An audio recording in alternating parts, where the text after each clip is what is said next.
আজকে আমাদের সমাজে নিয়ম হচ্ছে আমরা 5 ওয়াক্ত নামাজের পরে হাত তুলে দোয়া করি কিনা? আমরা সবাই জানি যে নামাজ স্টার্ট হয় মূলত তাকবীরে তাহরিমা দিয়ে। কি দিয়ে? তাকবীরে তাহরিমার মাধ্যমে নামাজের স্টার্ট হয়, আর নামাজটি ক্লোজ হয়ে যায়, নামাজ থেকে আমরা বের হয়ে যাই মূলত সালাম ফেরানোর মাধ্যমে। কিসের মাধ্যমে? সালাম ফেরানোর মাধ্যমে নামাজ কিন্তু সমাপ্ত হয়ে যায়। আমার দেশের কিছু দোস্ত বুজুর্গ বের হয়েছেন যারা বলেন যে দোয়াটাকে নামাজের অংশ মনে করা হয়। প্রশ্নই আসে না, আমরা কেউ কখনো সালাম ফেরানোর আগে দোয়া করি না। কে বলেন সালাম ফেরানোর আগে দোয়া করি নাকি? সালাম ফেরালে তো নামাজ সমাপ্ত হয়ে যায়। নামাজের পরে মূলত আমরা সালাম ফেরানোর পরে আমরা দোয়া করি। নবীজির তরিকা ছিল, নবীজি পড়তেন আল্লাহু আকবার, আস্তাগফিরুল্লাহ, আস্তাগফিরুল্লাহ, আস্তাগফিরুল্লাহ, আল্লাহুম্মা আনতাস সালাম ওয়া মিনকাস সালাম, হাইয়িনা রাব্বানা বিস সালাম, তাবারাকতা রাব্বানা ওয়া তাআলাইতা ইয়া জাল জালালি ওয়াল ইকরাম। নবীজি এগুলো পড়তেন। কিন্তু এই যে নবীজি এগুলো পড়তেন, নবী পাক সাল্লাল্লাহু আলাইহি ওয়াসাল্লাম তিনি নিজেও কিন্তু দোয়া করেছেন। সুবহানাল্লাহ বলেন। নিজেও তিনি তার দোয়ার মধ্যে হাত উত্তোলন করেছিলেন। রাসূল আকরাম সাল্লাল্লাহু আলাইহি ওয়াসাল্লাম তিনি তো ছিলেন আমাদের ঈমানের মূল কেন্দ্র, ছিল আমার নবীজি। সুবহানাল্লাহ বলেন। কারণ আমরা জানি ঈমানের দুটো পার্ট, ফার্স্ট পার্ট হলো তাওহীদ, সেকেন্ড পার্ট হলো রিসালাত।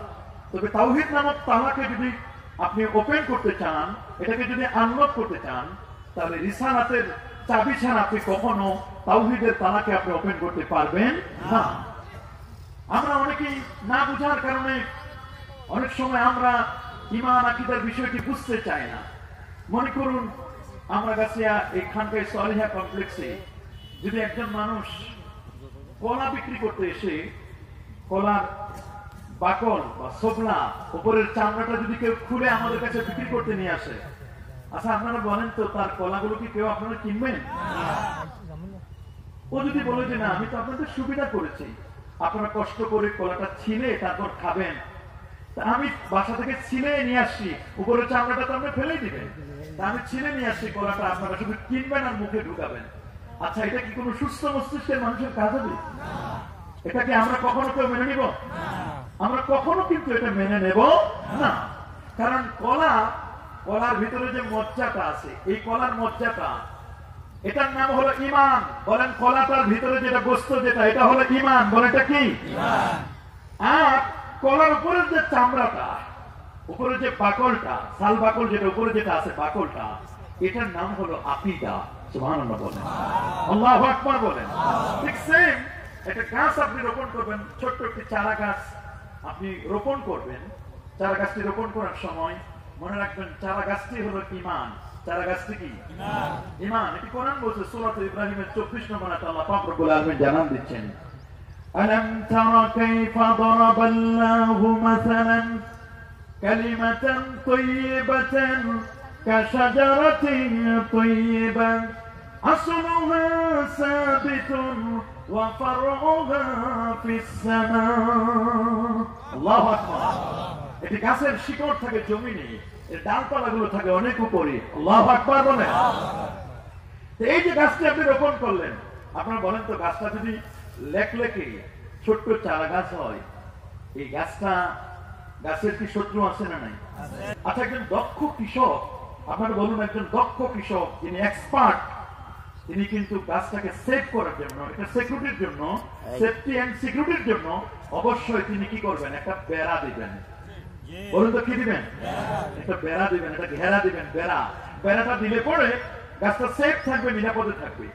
গাছটা হলো ঈমান, আর গাছটাকে সেভ করার জন্য যে বেড়াটা দিবেন, এই বেড়াটার নাম হলো আকীদা। আল্লাহু আকবার বলেন। বেড়াটার নাম কি? বেড়া দিলে পরে আর শত্রুপক্ষ কি করতে পারবে না, গাছটাকে খেতে পারবে। আপনার আমার যে ঈমান আছে, ঈমানের একটি বেড়া দরকার। রাসূল বলেছেন আল ঈমানু খায়রুম মিনাদ দুনিয়া ওয়া মা ফিহা। ওই ঈমান হলো দুনিয়া এবং দুনিয়ার মধ্যে সবচেয়ে বড় দামি জিনিসটা হলো ঈমান। সবচেয়ে বড় দামি জিনিসটার নাম কি? এই ঈমানের শত্রু আছে না নাই? যারা বলেন ঈমানের শত্রু আছে না? অবশ্যই ঈমানের শত্রু আছে, ঈমানদারের শত্রু আছে। ঈমানদারের সবচেয়ে বড় শত্রুটার নাম কি বলেন তো? মাশাআল্লাহ, এই তো ভালো উত্তর দিয়েছেন আপনারা। মিস্টার ইবলিস আমাদের ইমানের শত্রু। বলেন মিস্টার ইবলিস কে? মিস্টার ইবলিস কিন্তু আমাদের ইমানের শত্রু।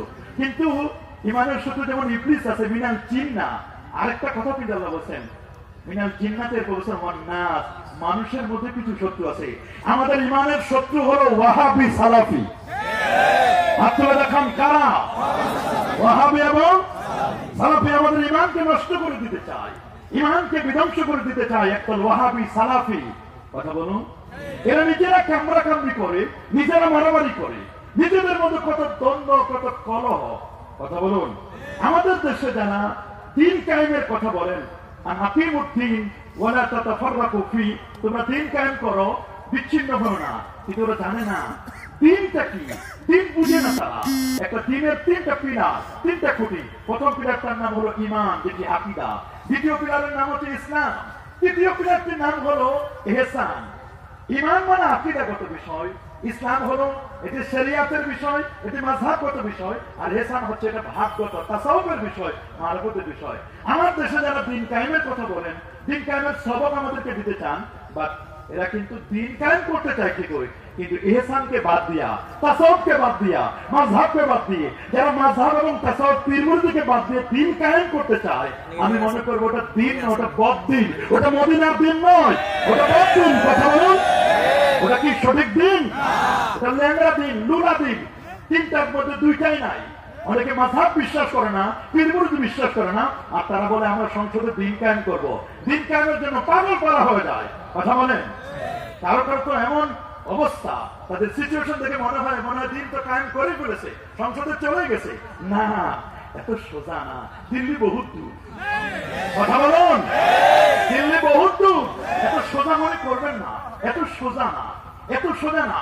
আউলিয়া কেরামদেরকে মাইনাস করে দিন কায়েম কখনোই নয়, বরং তাদেরকে ম্যানেজ করে আপনি দিনের ঝান্ডা সংসদে নিতে পারবেন। আর আল্লাহর ওলিরা, আমাদের তিন পূর্বপুরুষ মরহুমে আউয়াল, মরহুমে সানি, মরহুমে সালেস, এরা কখনো গদি ভিত্তিক রাজনীতির কথা বলে নাই। এদের টার্গেট ছিল ইসলাহে নফস, ইসলাহে কওম, ইসলাহে হুকুমত, ব্যক্তি সংশোধন, সমাজ সংশোধন, দেন রাষ্ট্র অটোমেটিক সংশোধন হয়ে যাবে। কথা বলুন, যারা বলুন। আমাদেরকে নতুন করে সবক শিখানোর কোনো প্রয়োজন নেই। আমরা ভালো করে সবক চিনি, কোন সময় কোনটা বেড়া দিতে হবে সেই বেড়াও আমরা জানি। সেনা দরবার দোয়া মুনাজাত নিয়ে কখনো আমরা বাড়াবাড়ি করি না। দাদা হযরত কেবলা রহমাতুল্লাহ আলাইহি ফতোয়া সিদ্দিকিয়া কিতাব লিখে গেছেন দোয়া মুনাজাতের ব্যাপারে। ফতোয়া সিদ্দিকিয়ার মধ্যে মুনাজাতের ব্যাপারে স্পষ্ট করে দলিলগুলো দেওয়া আছে। আমরা শুধু এগুলো আপনাদেরকে একটু স্মরণ করে দিব শর্ট টাইমের মধ্যে। আমরা জানি হযরত আবু উমামা আল বাহিরি রাদিয়াল্লাহু তাআলা থেকে হাদিসটি বর্ণিত। এটা জামে তিরমিজির 3499 নম্বর হাদিস। প্যারা নবী রাসূল করিম সাল্লাল্লাহু আলাইহি ওয়াসাল্লামকে জিজ্ঞেস করা হয়েছিল, আইয়ুদ দুআয়ে আসমাউ, হুজুর কোন দোয়াটি আল্লাহর দরবারে দ্রুত কবুল হয়ে যায়? নবীজি বললেন, ওই দোয়াটি জাওফাল লাইলিল আখির, রাতের শেষ সময়ের দোয়া। সুবহানাল্লাহ বলেন। আর এটা হচ্ছে দুবুর সালাওয়াতিল মাকতুবা, 5 ওয়াক্ত ফরজ নামাজের পরে যে দোয়া করা হয়, এই দোয়া আমার আল্লাহর দরবারে দ্রুত কবুল হয়ে যায়। আল্লাহু আকবার বলেন। 5 ওয়াক্ত নামাজের পরে দোয়া আছে না নাই? কিভাবে আছে? অবশ্যই আছে। ইমাম আবু জাফর আত-তাবারি রাহমাতুল্লাহি আলাইহি তার লেখা বিখ্যাত কিতাব তাফসীরে তাবারি শরীফের মধ্যে, এবং সেখানে ইমাম জাফর সাদিক, তিনি আহলে বাইতের একজন অন্যতম সদস্য ছিলেন, তিনি বলেন আদ-দুআ বাদাল মাকতুবা, ফরজ নামাজ সমূহের পরে দোয়া করা এটা আফদালু মিনাত দুআ বাদান নাফিলা, নফল নামাজের পরে দোয়া করা থেকে উত্তম। কাফাদিল মাকতুবাতে আলা নাফিলা। মনে রাখবেন, ফরজ নামাজের যেমন গুরুত্ব নফল নামাজের চেয়ে, ঠিক তেমনি ভাবে ফরজ নামাজের পরে দোয়ার গুরুত্বটাও ওই রকম। আল্লাহু আকবার বলেন। নফল নামাজের পরের দোয়ার চেয়ে ফরজ নামাজ সময়ের পরে দোয়ার ফজিলত তেমন, যেমন নফল নামাজের চেয়ে ফরজ নামাজের ফজিলত যেমন। আল্লাহু আকবার। শুধু তাই নয়, রাইসুল মুফাসসিরিন হযরত আব্দুল্লাহ ইবনে আব্বাস রাদিয়াল্লাহু তাআলা আনহুমা আমার রাসূলের বাথরুমে পানি দিয়েছিলেন। কি দিয়েছিলেন? পানি দিয়েছিলেন। পানি দিয়ে জগৎ বিখ্যাত মুফাসসির হলেন। শুধু বাথরুমে পানি দেওয়ার কারণে জগৎ বিখ্যাত মুফাসসির হলেন। হযরত আব্দুল্লাহ ইবনে আব্বাস রাদিয়াল্লাহু তাআলা আনহুমা আমার রাসূল তার জন্য দোয়া করেছিলেন, আল্লাহুম্মা ফাক্কিহহু ফিদ-দীন ওয়া আল্লিমহু আত-তা'বীর।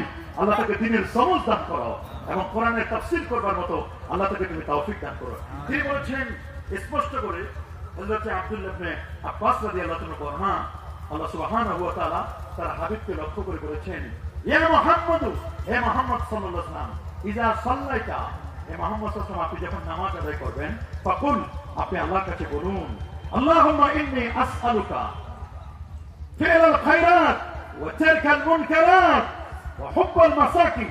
আপনি এই দোয়াটা করুন, আল্লাহ নিজেই নির্দেশ দিচ্ছেন তার দোস্তকে, ইয়া হাবিবি, আপনি এই দোয়াটা করবেন। সুবহানাল্লাহ বলেন। ইমাম বুখারী রাহমাতুল্লাহ আলাইহি এত বড় পণ্ডিত ছিলেন, আমিরুল মুমিনিন ফিল হাদিস, আবু আব্দুল্লাহ মুহাম্মদ ইবনে ইসমাঈল ইবনে ইব্রাহিম ইবনে মুগীরা আল-বারদাসবাস তুফি আল-ইয়ামানি আল-বুখারী রাহিমাহুল বারী লেখা কিতাব আত-তারিকুল কাবীর। সুবহানাল্লাহ বলেন। সুবহানাল্লাহ। যে কিতাবটি তিনি লিখেছিলেন চাঁদের আলোতে। সুবহানাল্লাহ। ওনার একবার বসন্ত রোগ হয়েছিল। কি রোগ হয়েছিল?